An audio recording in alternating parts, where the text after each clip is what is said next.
నాట్యావధాన సరస్వతి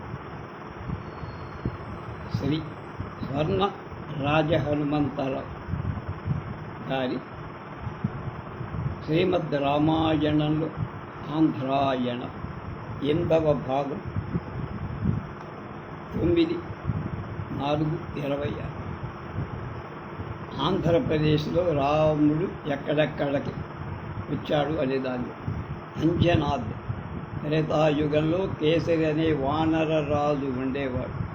ఆయన భార్య అంజనాదేవి చాలా కాలం గడిచిన సంతానం కలగకపోవడంతో ఆమె మతంగమునిని ఆశ్రయించి తన బాధ చెప్పి ఆయన సూచనల మేరకు వెంకటాద్రి చేరి స్వామి పుష్కరిణిలో పవిత్ర స్నానం చేసి అక్కడున్న అశ్వత్థ వృక్షాన్ని ప్రదక్షిణాలు చేసి క్షేత్రపాలకుడై వరాహస్వామిని దర్శించి తర్వాత ఆకాశగంగ తీర్థం దగ్గర ఉపవాసం చేస్తూ నిష్టగా తపస్సు చేసి ఈ విధంగా చాలా ఏళ్ళు గడవగా వాయుదేవుడు ప్రతిరోజు ఒక ఫలాన్ని ఆమెకు అందిస్తుండగా దాన్ని ఆహారంగా తీసుకొని తన తపస్సు కొనసాగి ఒకరోజు వీర్యంతో నిండిన ఒక ఫలాన్ని వాయుదేవుడు అంజనాదేవికి అని ఆమె అనుదినం స్వీకరిస్తున్నట్లుగా ఆకలితో ఆ ఫలాన్ని ఆరగించి గర్భవతి ఏతత్ఫలంగా వాయుదేవుడి వరప్రసాదంగా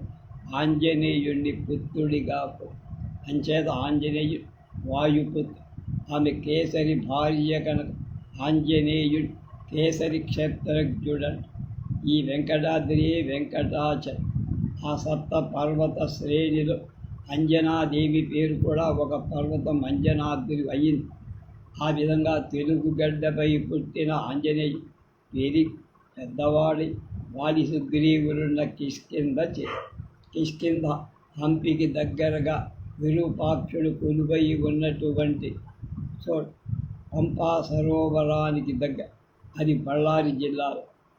మొన్నటి వరకు వాంచో కవిజన్ నివేదిక వలన ఆంధ్ర కర్ణాటక ప్రాంతాల విభజన జరగకము బళ్ళారి కూడా ఆంధ్రదేశంలో అంతర్భాగం.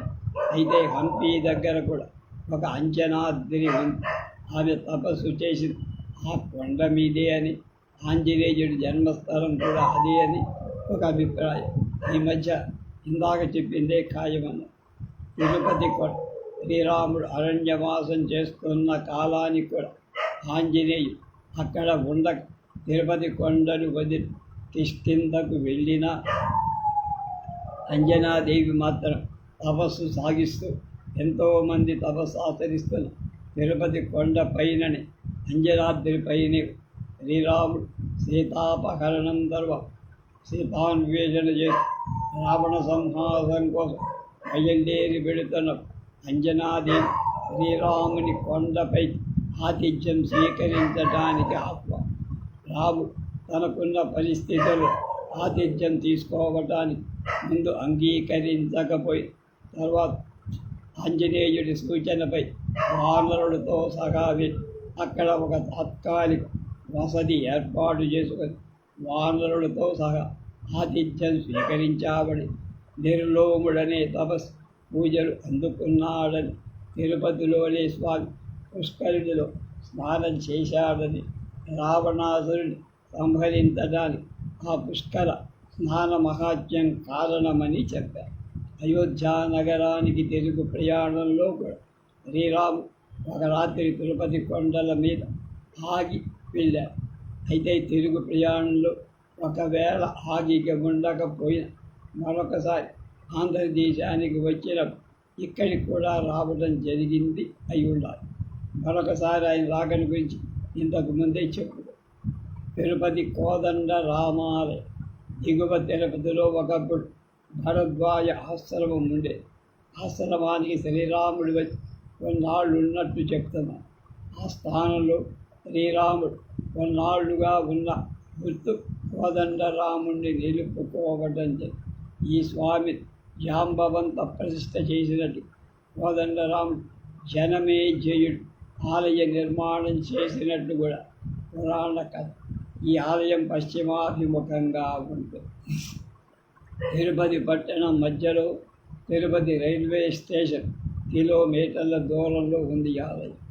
ఒకప్పుడు ఈ ఆలయం రఘునాథ స్వామి ఆలయంగా పిలవబడి జనమేజయుడి తర్వాత కలియుగంలో 1481 సంవత్సరాల గర్భాలయంపై విమానం గోపుర ప్రాకారాల నిర్మాణం జరిగినట్టు ఈ దేవాలయంలో సీతారామ లక్ష్మణ్ ప్రతిష్ఠింపబడి ఉన్న ఆంజనేయుడు ప్రధాన ఆలయాన్ని అభిముఖంగా కొలువుదీరి ఉన్న మహంతుల పరిపాలనా కాలం ఈనాటి వరకు ఇది తిరుపతి దేవస్థానం వాళ్ళ పరిపాలనలో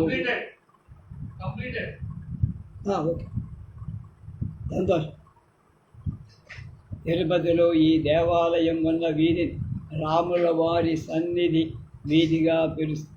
ఆలయానికి పడమటి దిక్కులో రామచంద్ర గుంట, ఒకనాటి రామచంద్ర తీర్థం. కోనేరులో ఆలయంలోని స్వామి విగ్రహాలు జనమేజయుడికి దొరికాయి. కేవలం ఈ ఒక్క దేవాలయం గురించి తిరుపతి శ్రీ వెంకటాద్రి రాముడు అనే పేరుతో తరుపూరు రామ రమేష్ కుమార్ ప్రత్యేకంగా ఒక గ్రంథమే రాశారు. తిరుపతి దేవస్థానం ప్రజలు మరిన్ని వివరాలు చూసుకోవాలి. వైకుంఠ తీర్థం. స్వామి పుష్కరుడు స్నానం శ్రీరాముడు లంకంకు వెళ్ళేటప్పుడు జరిగిందని పైన చెప్పా. మరొకసారి వచ్చినప్పుడు బహుశः శ్రీశైల ప్రదక్షిణ క్రమంలో వైకుంఠ తీర్థాన్ని దగ్గరలో రాముడు కొన్నాళ్ళు ఉండి స్నానం చేసి ఉండాలి. సీతమ్మ తీర్థం. పైన చెప్పిన వైకుంఠ తీర్థంలో రాముడు స్నానం చేస్తే సీతమ్మ తనకు అనువుగా ఉన్న మరొక తీర్థంలో స్నానం చేసిందా? ఆ తీర్థానికి ఆ కారణంగానే సీతమ్మ తీర్థమనే పేరు. సీతాకుండం జాబాలి తీర్థానికి ఎగువ. పైన చెప్పుకున్నది తీర్థం పేరుతో చెప్పుకోబడగా అది గుండంగా చెప్పబడుతుంది.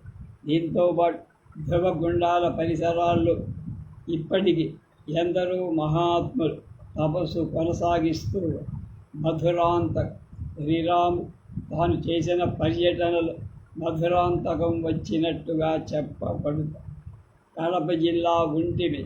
కడప నుండి తిరుపతికి వెళ్ళే మార్గంలో కడప 27 కిలోమీటర్ల దూరంలో ఒంటిమిట్ట మరకండు శృంగి మొదలైన వాడు తపస్సు చేసిన ప్రదేశం. ఇక్కడ రామలక్ష్మణుడు అస్త్ర ప్రయోగం చేసి జలవరణులు సృష్టి. అవి రామతీర్థం, లక్ష్మణ తీర్థం అనే పేరుతో ఇప్పటికీ ఉన్నాయి. ఈ దర్శించడం అరణ్యవాసం మొదటి 13 సంవత్సరాల లోపే జరిగినట్లు. 14 సంవత్సరంలో సీతాపహరణం చేసి అప్పటికింకా సుగ్రీవుడితో శ్రీరాముడికి మైత్రి కుదరల. అంచేత ఒంటిమిట్టలో ఆంజనేయుడు లేని సీతారామ లక్ష్మణ మూర్తులే పైన, కింద సంజీవ రాయుడనే పేరుతో ఆంజనేయుడు. అయ్యల రాజు రామభద్రకవి పసితనంలో ఆలయంలోకి వెళ్ళిపోయారు. ఈ సంగతి తల్లిదండ్రులు కాదు ఎవరూ గమనించారు. అర్చక స్వాములు కూడా బాలుడు లోపల ఉన్న సంగతి గమనించి తలుపులు వేసుకొని వెళ్ళిపోయారు. ఆవిడ ఏడ్చాడు. చేస్తే సీతమ్మ తల్లి వచ్చి పాలించి ఆ బిడ్డ ఆకలిని తీర్చింది. ఆ పాలధారుడు తడి ఆరిపోయిన చారికలు కట్టగా ఆమె యొక్క అవ్యాజ కరుణ ప్రేమను ఆంధ్ర వాల్మీకి వావికోలను సుబ్బారావుగా కోదండరాముని సేవలో ధన్యుడయ్యారు. క్రైస్తవ మత ప్రాముఖ్యాన్ని తెలియచేయటంలో కృషి చేసి కోదండ గారిది కూడా ఓరుగల్లు కాదు ఒంటిమట్టి అనే అభిప్రాయం కూడా కొందరికి. కోతన్నది ఓరుగల్లు దగ్గరే బమ్మెర కావడంతో కోతన్నది ఓరుగల్లే కానీ ఒంటిమిట్ట కాదని చాలామంది. గుంటోడు మిట్టడు అనే 2 అన్నదము దొంగతనాలు చేస్తూ జీవిస్తూ చివరి రామ ప్రభావం వల్ల మంచివాళ్ళుగా మారి వాళ్ళిద్దరి పేరు మీద ఇది ఒంటిమిట్ట అయ్యి వాళ్ళు నివసించి దొంగిలించిన ఆభరణాలు దాచింది ఒక గుహ. ఆ గుహలో సీతారామ లక్ష్మణ మూర్తులు ఉన్న ఏకశిల ఉన్నది. మల్లెంకొండ కడప జిల్లా పెన్నా నదీ తీరాన ఉన్న ప్రముఖ ప్రదేశం.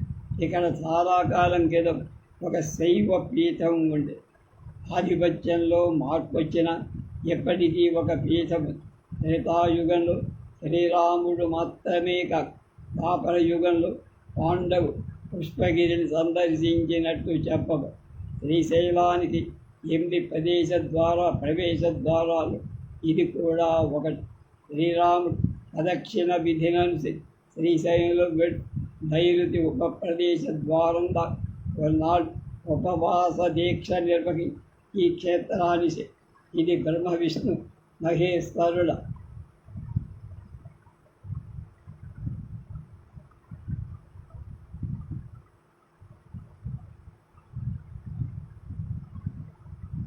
కొలువు తీరిన క్షేత్రం. ఇంకా ఎంతోమంది దేవత ఇక్కడ నుంచి పూజలు అందుకు. ఈ క్షేత్రానికి పుష్పగిరి అనే పేరు రావటానికి 2 కారణం. రామచంద్రుడు ఇక్కడ కొన్నాళ్ళు, అది లంకకు వెళ్ళే సమయంలో అని ఒక కానీ అది సమంజసం కాదు. శ్రీశైల ప్రదక్షిణ మార్గాన్ని అనుసరిస్తూ వెళ్ళినప్పుడే ఈ క్షేత్ర దర్శనం చేసి ఉంది.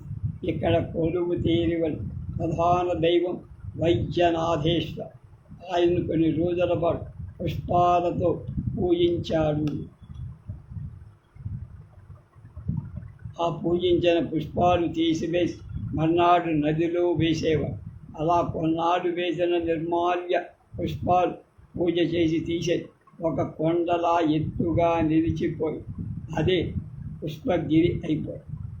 లంకకు వెళ్ళేటప్పుడు కొన్ని రోజుల పాటు స్థిమితంగా ఒక చోట నిలిచి భారీగా పుష్పాలు సేకరించి పూజ చేశాడనుకోవడం సమంజసం కాదు.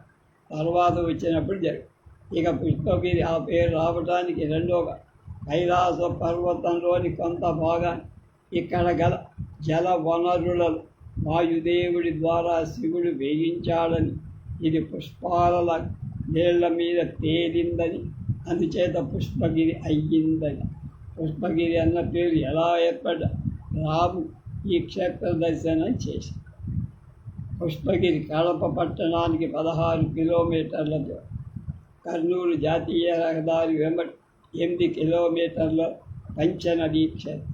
గండి క్షేత్రం వేంపల్లి మండలంలో గండి క్షేత్రంలో చిటికెన వేలు లేని ఆంజనేయ స్వామి మూర్తి ప్రతిష్ఠితమై రాముడు ఈ స్థానాన్ని దర్శించాడని ఆంజనేయుడికి సంబంధించిన ఒక ముఖ్య సంఘటన ఇక్కడ జరగటం చేత ఆంజనేయుడి హత్యామూర్తి ప్రతిష్ఠింప పూనుకున్నారని ముహూర్తకాలం సమీపించడంతో అప్పటికి రూపొందించి ఉన్న విగ్రహము ప్రతిష్ఠించారని, అప్పటి స్వామి చేతి చిటికెన వేలు పూర్తి కాలేదని, తరువాత చిటికెన వేలు తీర్చిదిద్దామని ప్రయత్నించగా గుడి దెబ్బకు రక్తం కారడం మొదలవడంతో చిటికెన వేలు లేకుండానే ఉంచేశారు అంటుంది.